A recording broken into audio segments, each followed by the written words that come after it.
sobre processo evolutivo, sobre coronavírus, sobre Setembro Amarelo, tudo isso no contexto de evolução. Só um adendo aqui. Pois então, nós avançamos historicamente, a Terra inclusive está no seu terceiro ciclo de evolução, primitivo, expiação e prova e regeneração. Ainda que a nível de regeneração, vocês estão me ouvindo bem? Ainda que a nível de regeneração nós estejamos no início do processo, mas isso demonstra uma caminhada. E essa Terra nos abrigou algumas vezes. Nós já estivemos aqui algumas vezes, e ainda que não aqui, em outros planetas. Fato é que se nós, como seres espirituais, estamos num ambiente que caminha nos ofertando a possibilidade de melhorarmos num processo evolutivo, vem a seguinte pergunta: por que nós estamos vivenciando uma pandemia e muitas vezes nos percebemos falando ou pensando ou sentindo dentro de uma perspectiva materialista? Por que mesmo no século em que nos encontramos, há uma necessidade de vincularmos durante todo um mês, a título de campanha, um Setembro Amarelo, sinalizando a importância do viver, sinalizando a necessidade para as doenças de ordem emocional, de ordem física, espirituais. Por que mesmo com toda essa caminhada, tudo isso ainda é muito presente em nós, no nosso viver? É porque nós talvez ainda não tenhamos tido a percepção que nós podemos trabalhar em nós mesmos a cura que tanto desejamos, a cura que tanto pedimos, a cura que tanto esperamos, a cura que tanto estudamos.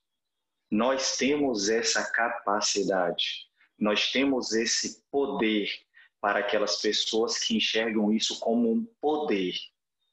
Nós temos essa condição, porque se Jesus curava enfermo, devolvia movimentos, fazia voltar a visão, cessava, por exemplo, um fluxo de sangue que era constante. Se Jesus era capaz de fazer com que uma criatura saísse do seu olhar de uma lei, como era a lei mosaica, para se permitir a vivência do cristianismo, a vivência da proposta do Cristo, a mesma lei, mas de forma suave e leve. Se Jesus tinha esse poder, nós também temos a condição de exercer esse poder. Nós temos a condição de fazer uso dessas ferramentas ou desses elementos. Mas a gente não pode negar que, como processo histórico, nós estamos num século onde a razão, a ciência, a tecnologia é algo muito forte, muito presente. E aí nós falávamos no início do nosso bate-papo. O Sítio da Paz, por exemplo, ele aguarda uma definição, para além da FEB, Federação Espírita Brasileira, um posicionamento da Organização Mundial de Saúde. Porque nós entendemos que esta organização, composta por seres humanos, por espíritos encarnados, detém um número de pessoas que tem como proposta de vida, na área da saúde, estudar, produzir conhecimento, realizar experimentos e deixar para a vida um legado, deixar para a vida o resultado desta vivência científica para que a gente consiga viver melhor. Quando a gente falava há poucos instantes sobre a possibilidade de levar a internet para um centro espírita, é porque nós entendemos que aqueles que lá no passado pensaram sobre a tecnologia, pensaram sobre a comunicação à distância, pensaram na possibilidade de um aparelho que nós chamamos de telefone, e que por conta disso era possível através de ondas, e que a gente traz isso para dentro da casa espírita, pensando em divulgar espiritismo, pensando em realizar um atendimento fraterno, pensando em pensar em fazer uma palestra, pensando em oferecer a oportunidade de um estudo para quem está distante, é fazer uso de uma ferramenta para o bem. Nós vamos percebendo isso e fazendo uso desta tecnologia que para muitos de nós ainda é algo muito novo. Isso vai demonstrando que, voltando para a perspectiva de saúde, por que a OMS? Porque ela é uma referência mundial. E por ser uma referência, ela já trouxe ao longo dos seus estudos várias definições sobre a saúde e foi ampliando, porque Kardec já dizia, se o espiritismo ele for contrário à proposta científica, fique com a ciência. A doutrina espírita jamais será contrária à proposta científica. A ciência que avança, a ciência que se permite evoluir. Isso vai mostrando que hoje, para a Organização Mundial de Saúde, saúde é definido como perfeito bem-estar físico, mental, social. E quando a gente vai observando essa definição de bem-estar físico, mental e social, é um olhar quase que holístico, quase que de forma integral, como diz Joana de Ângeles. Mas aí nós vamos observando que se por definição de saúde ela coloca que é o perfeito bem-estar, o que eu posso entender como doença? Porque é uma outra característica da nossa condição evolutiva. Muitas vezes não focamos o nosso olhar e pensamento para a saúde, mas para a doença. A gente, no geral, não costuma dizer eu preciso continuar saudável, eu digo eu não posso ficar doente. Então a gente vai observando que a nossa linguagem, a nossa presença, a nossa manifestação, ela ainda está muito presa a experiências passadas que reverberam até hoje. Não tem nada de errado nisso. Mas talvez seja um sinalizador daquilo que a gente precisa mudar enquanto foco. Daquilo que a gente precisa exercitar enquanto proposta, como espírito em processo de evolução. Então, se a saúde é o perfeito bem-estar, a doença, numa visão oposta, por dedução, a gente pode dizer então que é o quê? É o conjunto dos sinais ou sintomas que possam afetar esse bem-estar. Então, se eu estou conversando com vocês numa boa e de repente eu sinto uma dor de cabeça, é algo que está afetando o meu bem-estar. Aí eu vou dizer que essa dor de cabeça é proveniente de algo que classificamos como doença, ou manifestação de uma doença, conhecida ou desconhecida. Aí a gente fica pensando, bem-estar. O que é bem-estar? Bem-estar ele é muito relativo. Porque aquilo que é bem-estar para mim pode não ser para nenhum de vocês. Aquilo que é bem-estar na visão de vocês pode não ser para mim. Porque bem-estar é algo muito particular. Bem-estar é aquilo que eu considero que me satisfaz, que me torna criatura plena, ainda que de forma temporária. Que faz com que eu me sinta realizado, que faz com que eu me sinta em contentamento. É um bem-estar. E aí, claro, nós vamos realizando gradações desse bem-estar. Assim como é o amor. O bem-estar é uma manifestação do amor. É uma gradação do amor. Então, quando nós nos sentimos bem, quando nós podemos, então, dizer que o bem-estar nos é presente, nós manifestamos pensamentos e sentimentos diferentes do trivial, do cotidiano. Vamos, então, observar que era necessário, dentro dessa proposta da OMS de bem-estar, um olhar espiritual, e no nosso caso espírita. Trouxemos então Emmanuel. Emmanuel vem nos dizer no livro O Consolador, são várias lições, a de número 95, ele vai dizer o seguinte: bem-estar, ele vai colocar, é a perfeita harmonia da alma. Isso é bem-estar. Isso é saúde. Isso é satisfação orgânica, emocional, social, psicológica. Saúde é a perfeita harmonia da alma. Emmanuel traz a palavra perfeita. Perfeita é completa. Quando é que nós vamos adquirir a perfeita harmonia da alma? A alma, no sentido de espírito, encarnado. Quando é que nós estaremos encarnados e estaremos com essa perfeita harmonia? Percebam que perfeita harmonia é um avanço daquela ideia de bem-estar. Quando nós atingirmos um nível, por exemplo, semelhante ao do Cristo, já há 2000 anos. Jesus, por exemplo, ele, enquanto alma, enquanto espírito encarnado, ele vivia em sua perfeita harmonia.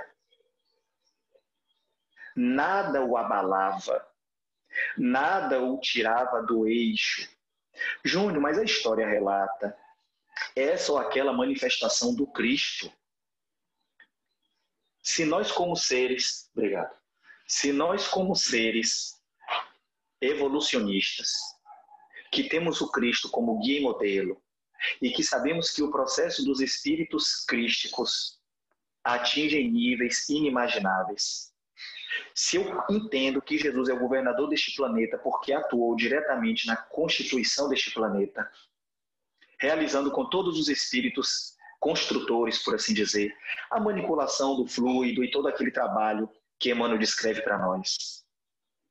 Como é que eu posso conceber que um espírito dessa magnitude evolutiva tenha manifestado na carne um comportamento que é semelhante ao que nós hoje manifestamos?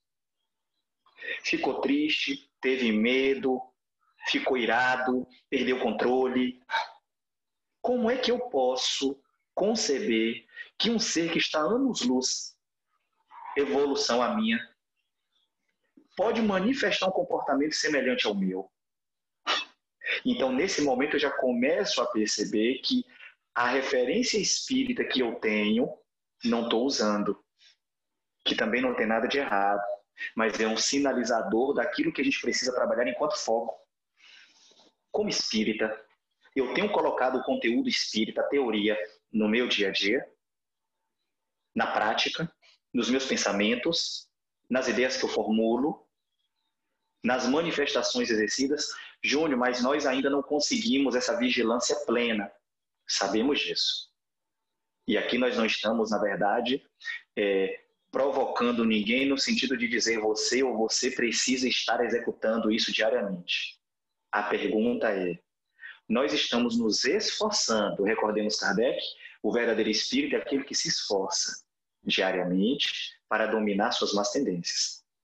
Uma das formas de domínio das minhas más tendências é trazendo o que eu conheço para o exercício prático. É uma das formas.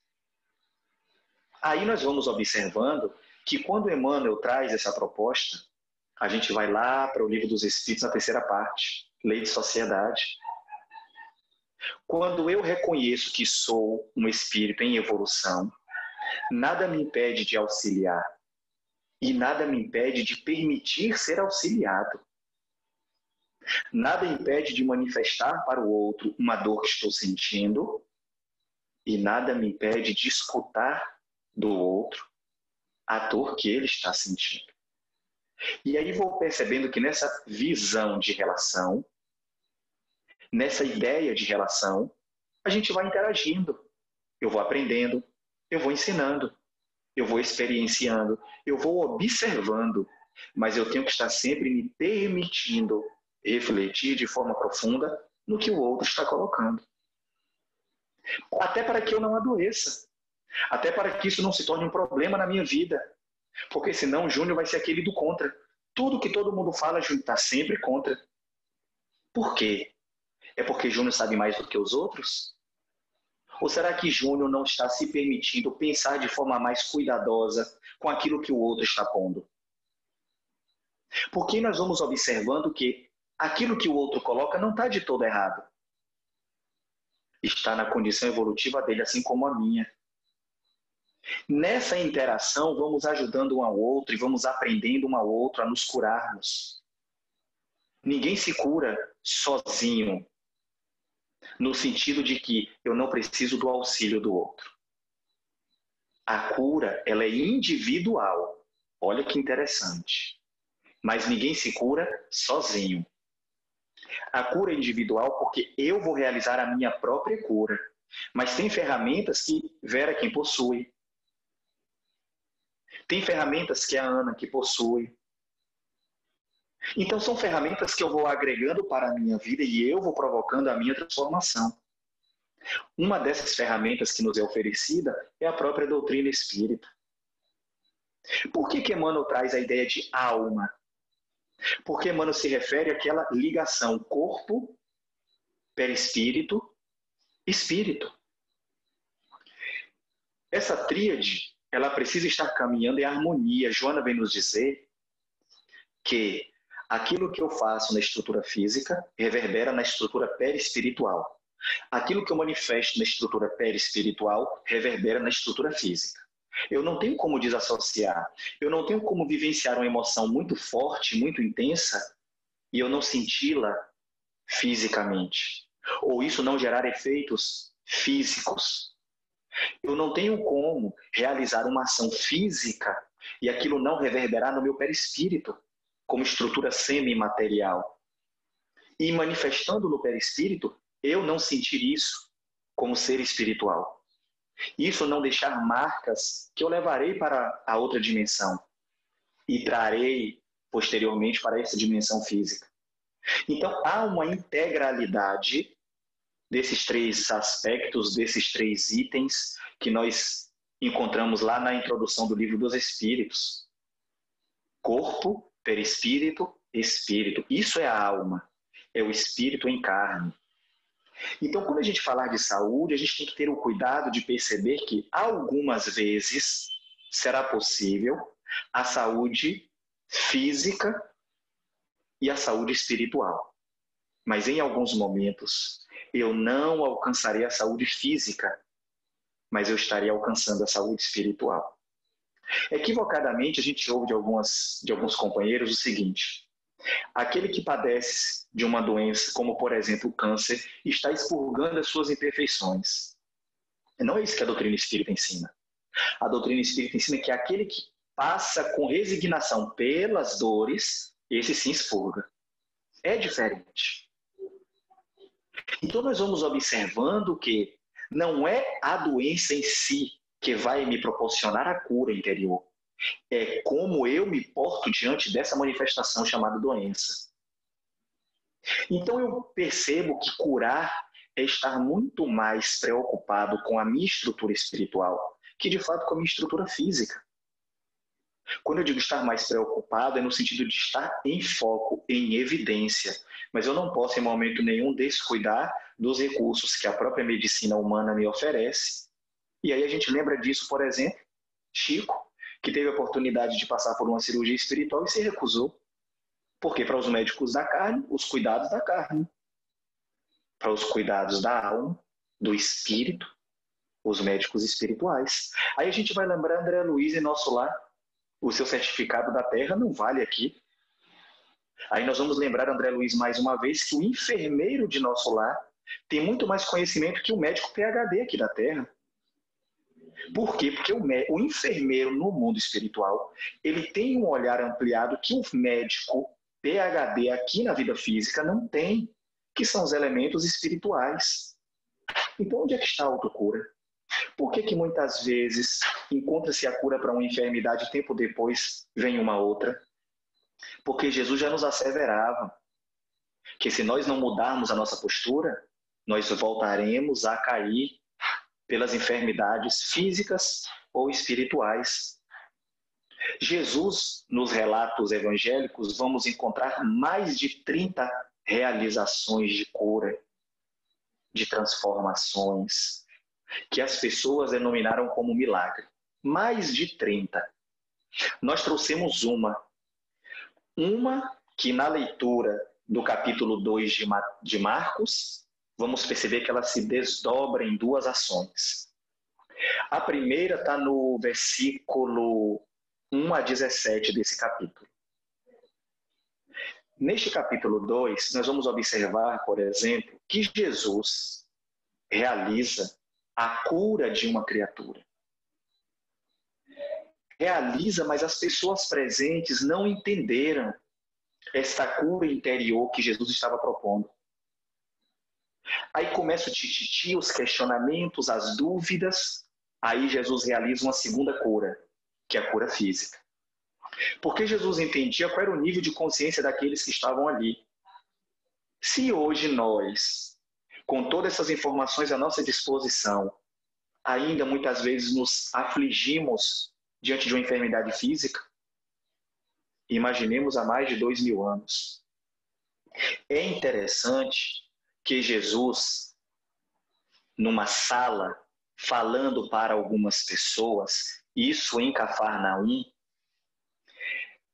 ambiente pequeno, muita gente do lado de dentro e do lado de fora da casa, chega ali um enfermo, um paralítico. Só que o número de pessoas impedia que esse paralítico adentrasse pela porta principal da casa. Os seus amigos que o acompanhavam, porque por ser paralítico ele vinha carregado numa maca, os seus 4 amigos então têm a ideia de amarrá-lo muito firme, através de uma escada que era característico das moradias daquela época, porque os seus telhados eram de palhas. Desce esse paralítico pelo telhado, exatamente na sala onde Jesus se encontrava. Claro que a manifestação ali era para que fosse realizada a cura física. Jesus olha para aquele homem, observemos as propostas de cura. Jesus olha para aquele homem e diz: os seus pecados estão perdoados.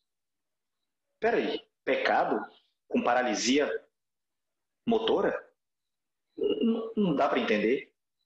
Jesus já estava indo na alma do homem. É como se Jesus dissesse assim: o seu processo expiatório cessou. Aquilo que lhe causava a dor cessou. Em processos mais íntimos, você passou pela experiência que precisava passar. Seus pecados estão perdoados. Aí as pessoas começaram a falar, os fariseus questionaram: quem é esse homem que fala em nome de Deus? Só Deus pode perdoar os pecados. Jesus capta esses pensamentos e diz: pegue tua cama, levanta e anda. Aí o homem então ergue força, pega a sua cama e sai. Aí todo mundo fica maravilhado.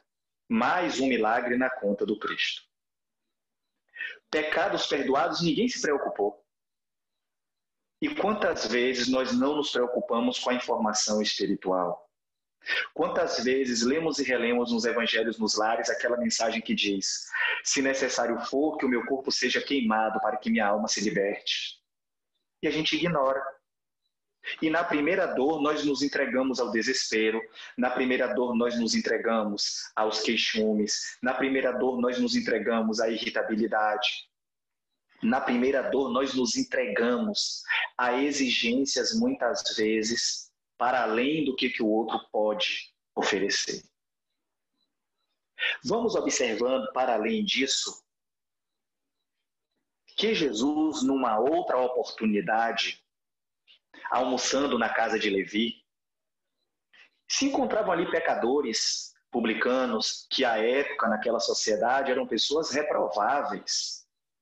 Naquela época, eram pessoas em que a sociedade, dita como equilibrada, sensata, ordeira, não se misturava. E aí, então, chamam os apóstolos, mais uma vez os publicanos presentes, e pergunta: como é que pode? É esse aí que vocês seguem, que diz que é mestre, comendo entre publicanos e pecadores? É aí que Jesus levanta, vira-se para eles e diz assim: não são os que têm saúde que precisam de médico, mas sim os doentes. Eu não vim para chamar justos, vim para chamar pecadores. Jesus aponta mais uma vez dois tipos de visão: a visão física, saúde, doença, e a visão espiritual, pecadores e justos. Nesse paralelo, Jesus está dizendo o quê? Que a verdadeira doença é essa ausência da condição de justo. Que hoje nós vamos dizer o quê? Que a doença é a condição do espírito que ainda não alcançou determinado nível evolutivo para sua autolibertação. Enquanto nós não realizarmos a nossa transformação íntima, continuaremos como criaturas doentias. Júnior, mas esse processo vai demorar muito. Para uns vai demorar muito. Porque os espíritos já nos orientam que determinadas imperfeições, determinados níveis evolutivos, determinados patamares de evolução, levamos milênios para conquistar. Milênios. Então não tenhamos a falsa impressão de que vamos desencarnar agora porque somos espíritas numa condição evolutiva. Existe uma grande diferença entre evoluir e estar melhor com relação a determinadas práticas. Nesse processo de evolução, a evolução ela se dá com a mudança real do nível intelectual e moral. Quando eu consigo fazer no nível que eu estou para um nível melhor, no campo da intelectualidade e da moralidade, eu evoluí. Até lá, aquilo que eu chamo de evolução são, na verdade, movimentos evolutivos. Movimentos. Seria como aquele ato de eu tirar o pé de um degrau numa escada e antes de colocar esse pé no outro degrau, no nível superior, é o movimento de evolução. Eu estou no movimento. Júnior, mas antes eu falava mal, hoje eu já não falo. Isso não quer dizer que você evoluiu, espiritualmente falando. Mas isso quer dizer que você já deu início ao seu movimento evolutivo. Porque evolução é muito mais complexa. Não complexa no sentido de difícil, complexo no sentido de emaranhados, de uma teia com muitas pontas, que se unem formando o nosso histórico. Então, evoluir é, de fato, deixar para trás um tipo de comportamento consciente, por isso intelectual e moral. Deixar para trás é aquilo que Jesus já se referia de forma, hoje superficial, mas naquela época muito profunda, com deixar o homem velho para dar lugar a um homem novo.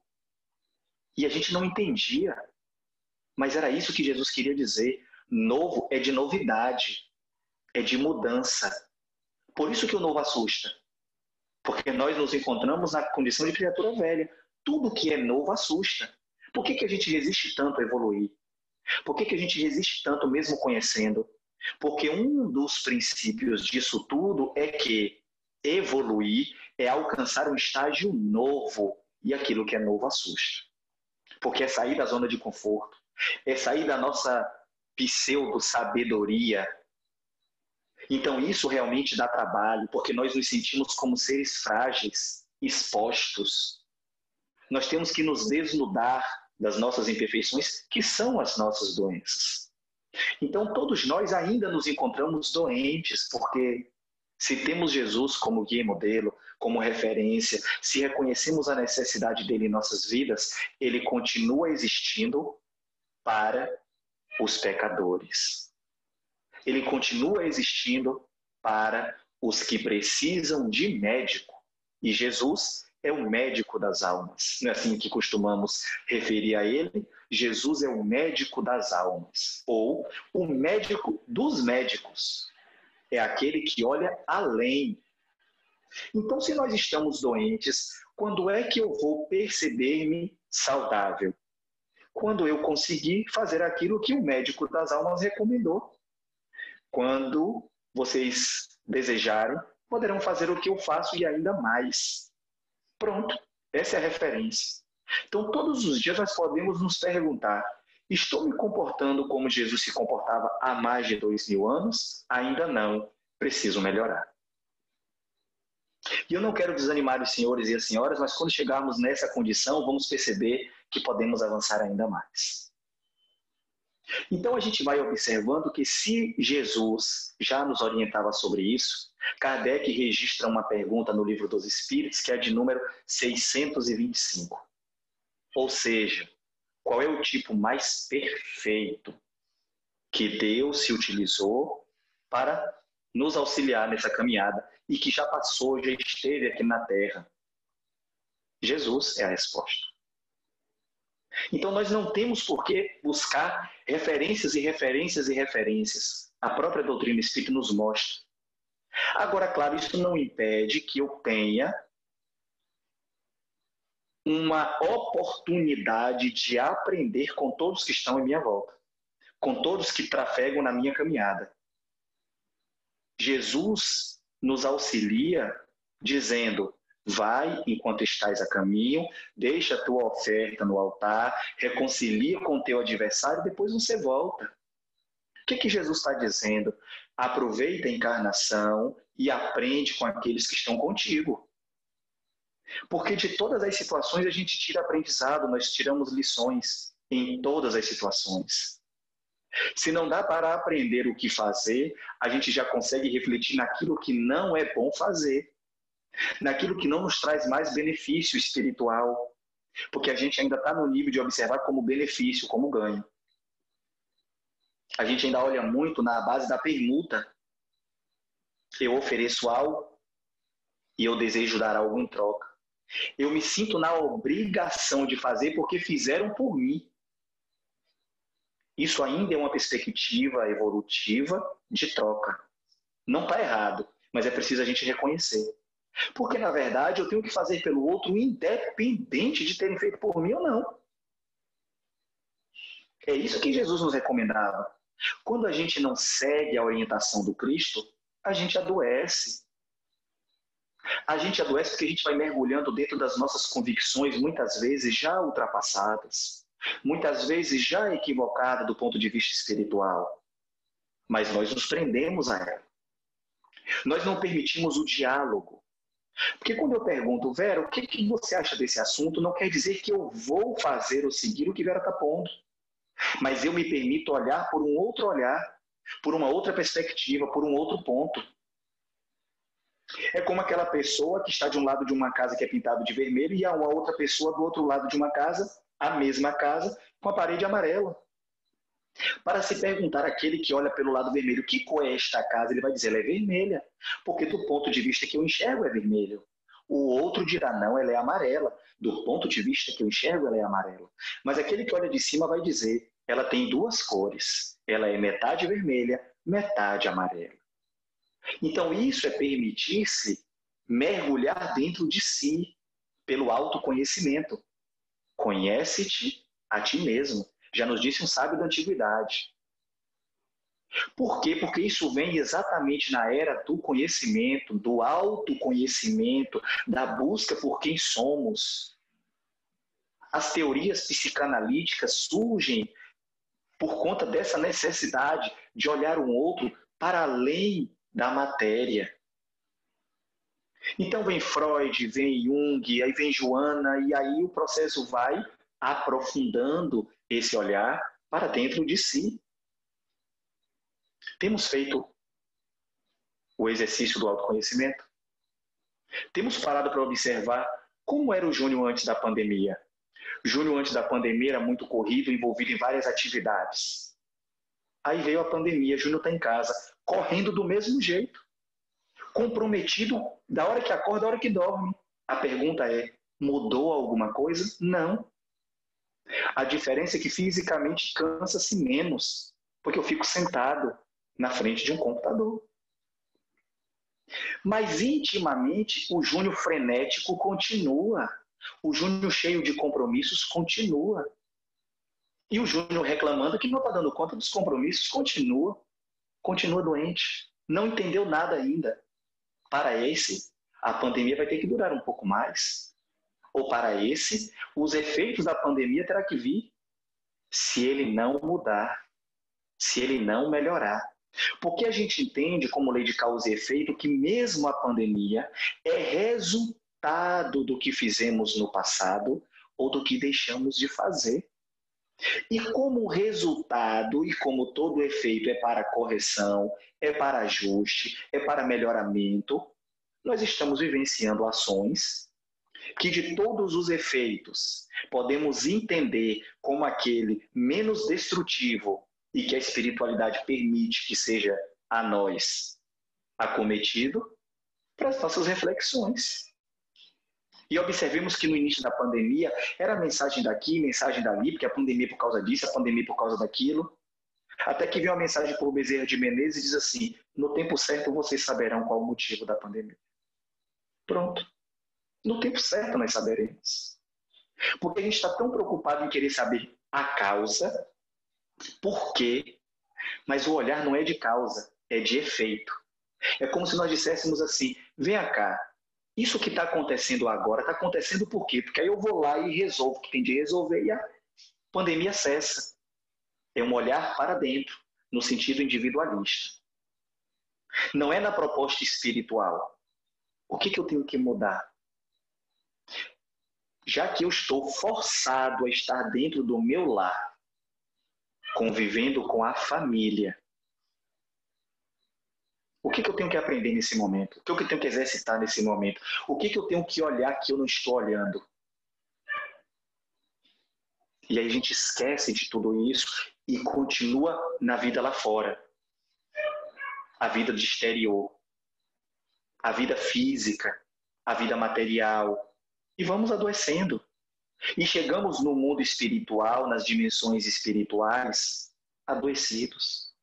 E muitas vezes sem compreender por que doente. Se eu era um trabalhador espírita, se eu fazia isso e aquilo outro, se eu estava envolvido nessa e aquela tarefa, como posso estar doente? Mas os ensinos do mestre já nos dizia isso. É necessário transformação, não há outro caminho.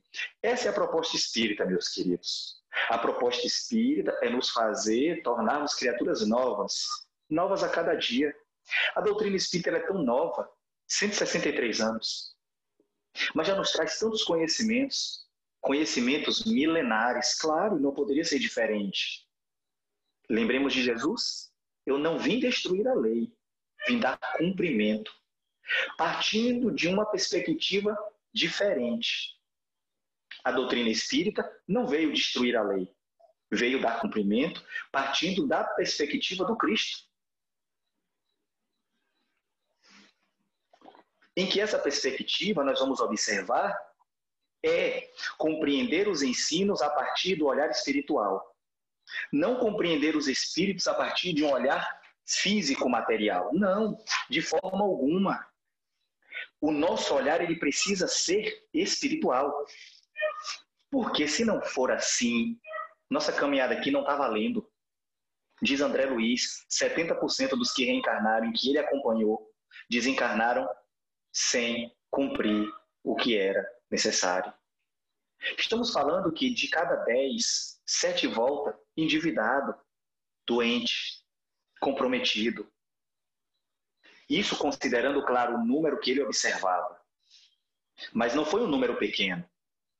João, no capítulo 14, no versículo de 1 a 26, ele vem dizer, através do diálogo de Jesus com seus apóstolos, que ele, o Cristo, seria lembrado, que as suas orientações seriam lembradas, que os seus ensinos seriam recordados e que informações novas viriam, através do Espírito de verdade. Estava lá em João. Nós espíritas entendemos. Este Espírito de verdade é aquele que coordena, orienta a codificação, a caminhada de Kardec. E que se nós fizermos um estudo um pouco mais apurado na Revista Espírita, no Livro dos Médiuns, no Evangelho segundo o Espiritismo, vamos perceber que esse Espírito de verdade é Jesus. Está lá. O que significa que Jesus nunca nos abandonou, nunca nos deixou. Mas, Júnior, por que então eu queria falar do Espírito de verdade? Porque era um outro nível evolutivo. Era um outro nível de entendimento. Ele queria se tratar, ele queria referir-se à imortalidade da alma. Ele queria dizer para nós, vocês são imortais e precisam caminhar sempre. Jesus trabalhou os 12 apóstolos. Trabalhou, dialogou, conversou, falou de forma íntima, leu pensamentos, realizou transformações, promoveu a transformação íntima, mas tinha um item que estava faltando. Ele reúne esses apóstolos e diz: vocês serão reconhecidos por muito se amarem. Esse é um mandamento que eu deixo.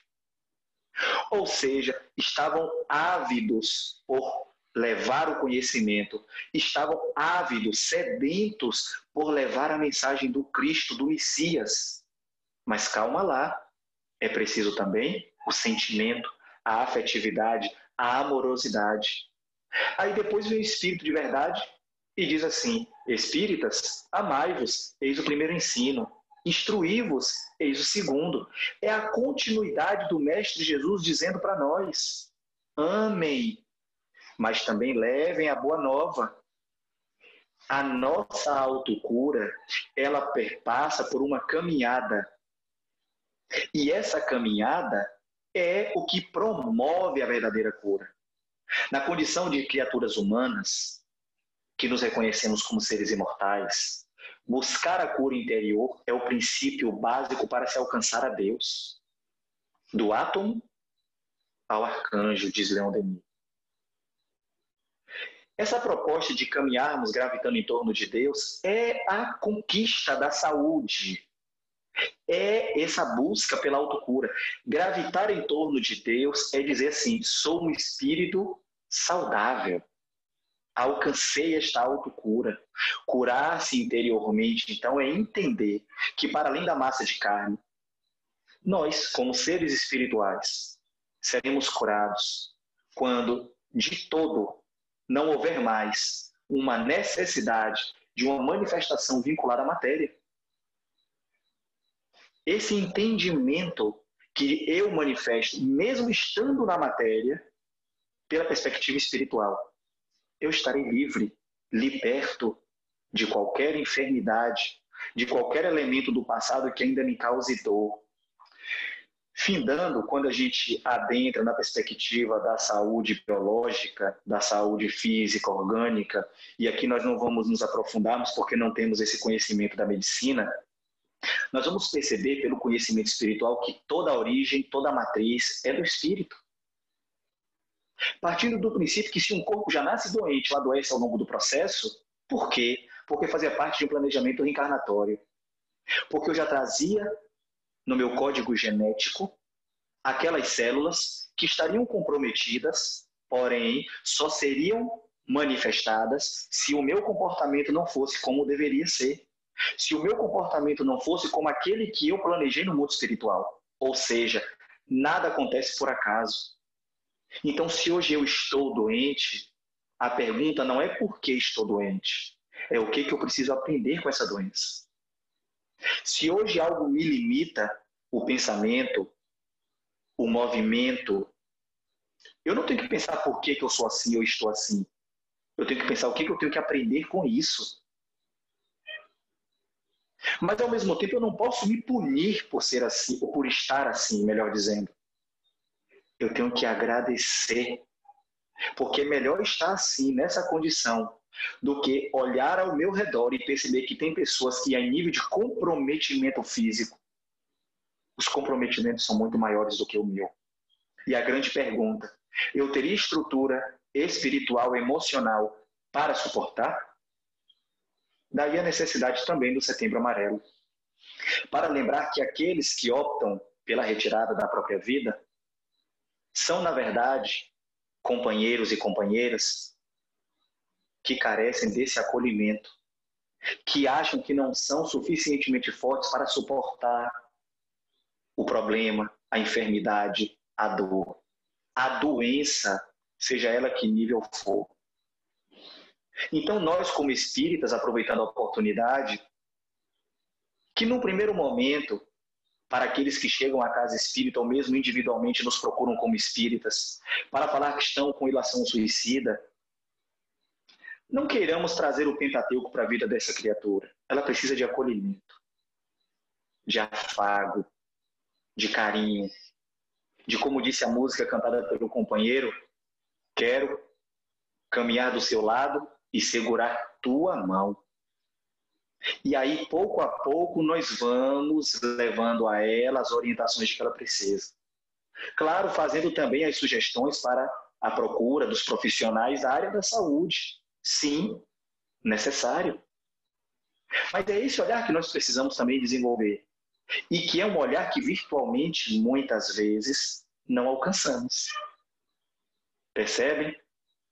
Então, por isso que também a pandemia vem para nos dizer que nós, daqui para frente, teremos mais possibilidades de ação, de contato, de uma palavra amiga, de minimizar a saudade, aquele aperto no peito que muitas vezes adoece. Fazer uso de todas essas tecnologias também como ferramenta é caminhar em busca do Criador. E nessa caminhada nós vamos aprendendo a perdoar, vamos aprendendo a conviver, vamos aprendendo a respeitar, vamos refletindo e vamos agindo positivamente. Sempre positivamente. Por mais que as coisas estejam difíceis, positividade nas ações, nos pensamentos. Porque somos evolucionistas. Nós não vamos retroceder, retrogradar, nós não vamos evoluir. Isso não vai acontecer. Então nós temos que pensar sempre positivo. Júnior, mas mesmo com todo esse cenário, sim, mesmo com todo este cenário. E é por isso que nós já somos possuidores da oportunidade de conhecer o Espiritismo. Porque é nosso dever fazer diferente. Porque a proposta de transformar, ou melhor, destruir o materialismo somente com uma proposta diferente. A proposta diferente ao materialismo é o espiritualismo. E, em específico, com relação ao espiritualismo, a doutrina espírita. Eu me coloquei no mundo espiritual como um agente transformador deste planeta na condição de espírita que seria. E sou. Estou fazendo uso desse conhecimento, primeiro, para mim mesmo, primeiro, para com a minha família, primeiro, para com a minha situação de ordem material, emocional, profissional, de relacionamento, de agrupamento espírita. Dentro da casa espírita, eu estou analisando cada um, respeitando o seu nível evolutivo. Recordemos Jesus, eu não vim para os sãos, eu vim para os doentes. Porque aqueles que já estão na caminhada, vão seguir na caminhada. Aqueles que ainda não se perceberam é que precisam de um amparo, é que precisam de um auxílio. Porque quem já está na caminhada estará junto conosco, auxiliando. Ou quem já está na caminhada estará nos auxiliando. E assim nós vamos concluindo a nossa jornada, cantarolando, me curei mais de mim. Que Jesus nos abençoe, que Jesus nos fortaleça, que encontremos na inspiração, que encontremos na intuição, que encontremos na ostensividade dos amigos espirituais sobre nós, esta necessidade de retornar o nosso olhar para a caminhada espiritual. Muita paz para todos, gratidão a esta casa espírita, a este grupo que me recebe com tanto carinho na pessoa de Paula. Um beijo no coração de todos vocês.